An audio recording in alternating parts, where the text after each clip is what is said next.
But Yeah. if you got your eye in the prize still, like anything else, like I would like to say, I think with us in the tuberculosis family, we have our eye on a cure. Will that happen? I don't know. But until it happens, we're going to try to move forward positive. Right. I haven't always been positive. But Well, I think it's impossible to be positive 100%. I think that's part of the TAN board. I think sometimes you just have to say that this really sucks. This sucks. Oh, yeah. And I'm really frustrated. I don't know what to do. I feel really, because for me, like if I had a place to say those things and to feel validated, I know that maybe I would have made some better choices along the way. So that's kind of my motivation. Like, okay, let's just let people say what they need to say and talk about what we've done. And yeah. I know that Kari's fielded a few calls say, would you talk to Mark, please? I mean, he was very mean to me. And she's such a sweetheart. She's like, she's just, and Dina would we just get through those times, but I think the horrific part for me and my family now is really more aware of the TAN side of things, but also the PTSD from all of this.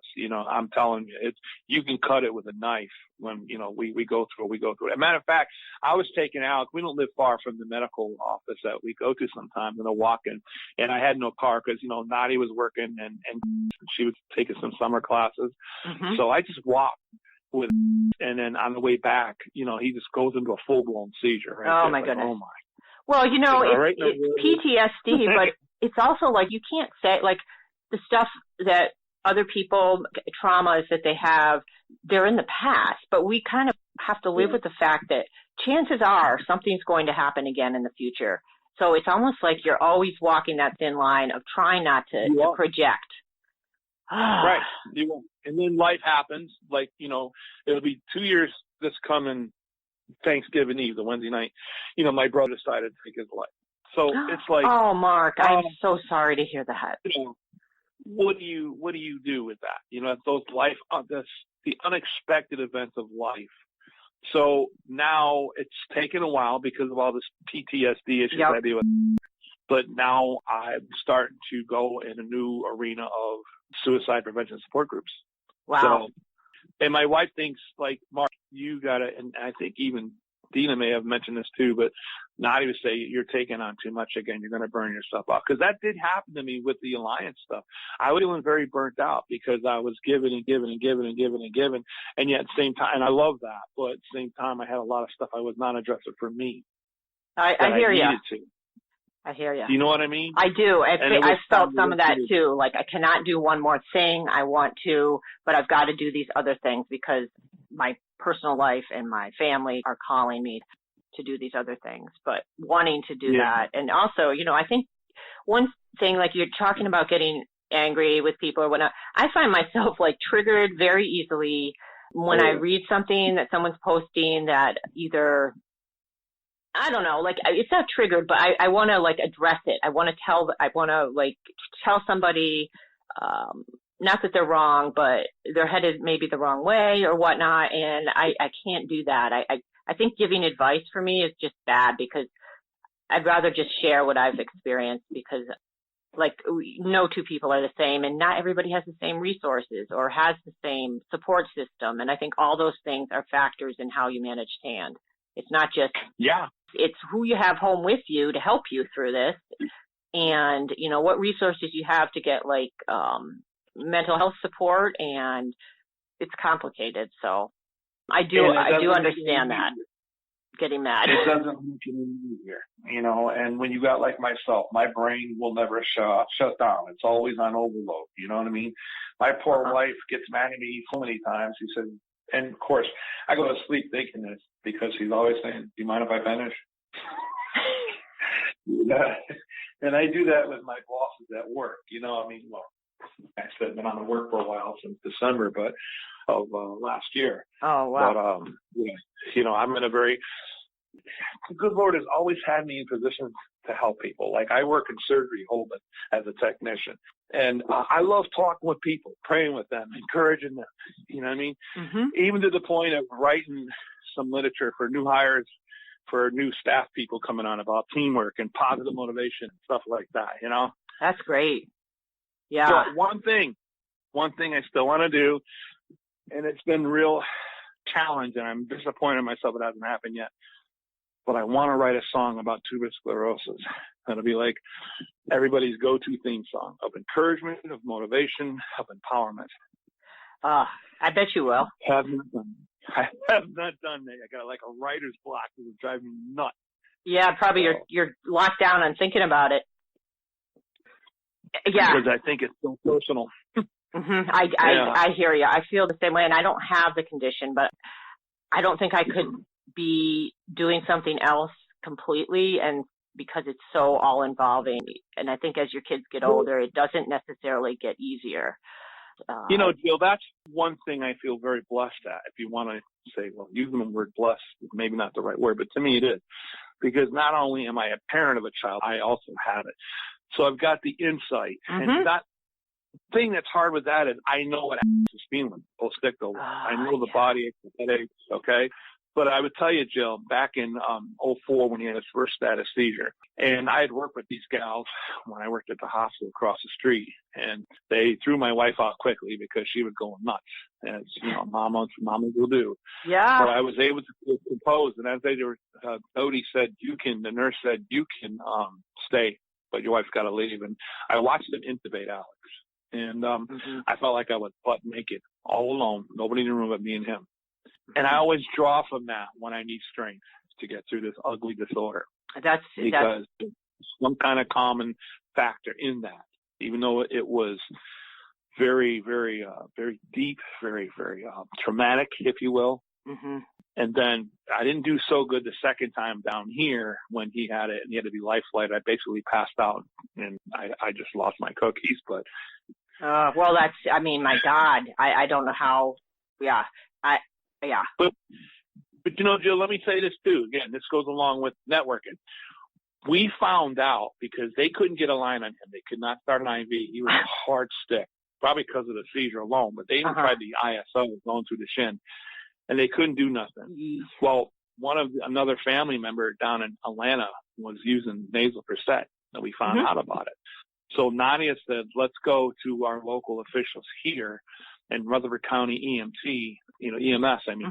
We sat before the administration and we told them about this, and they went to one of the director of the ER, and they got him on board. And before you know it, we're doing a news story, and every ambulance to this day still carries nasal Percet because the one person can make a difference. That's beautiful. I love that.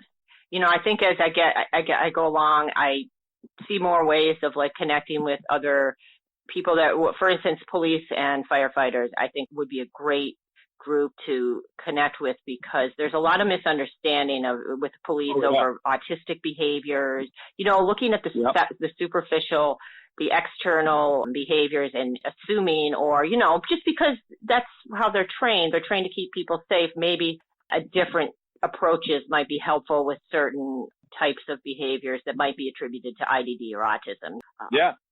So I just so much opportunity. It's nice to hear that you're taking advantage of that. But you know what?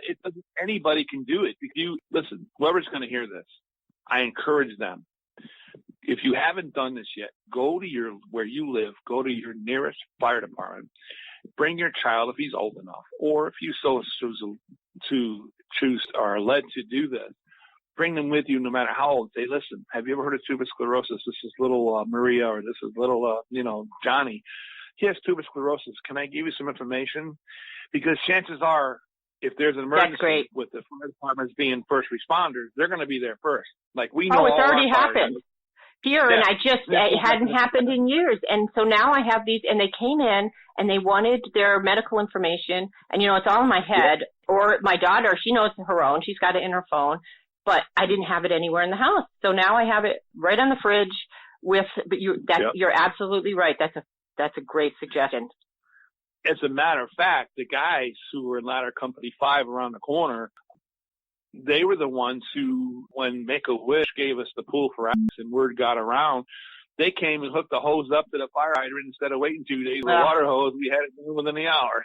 They're generally a great bunch of people that really do care a lot about other people. I mean, you don't do that for fun. That kind of a job. Fact.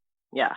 Go out and look for ways to make a difference. I know some won't because, hey, look, I don't want to even think about it. I got enough on my plate. I don't want to, and that's fine. I respect that too. But if you're complimented, go talk to the community about. I think that's good advice. I also think that sometimes people, even if you're saying it and they're not ready, it sticks in their head, because there's a lot of years that I just couldn't lift my head enough to do anything, volunteer in any way, or really do anything but just put out the brush fires that were in front of me.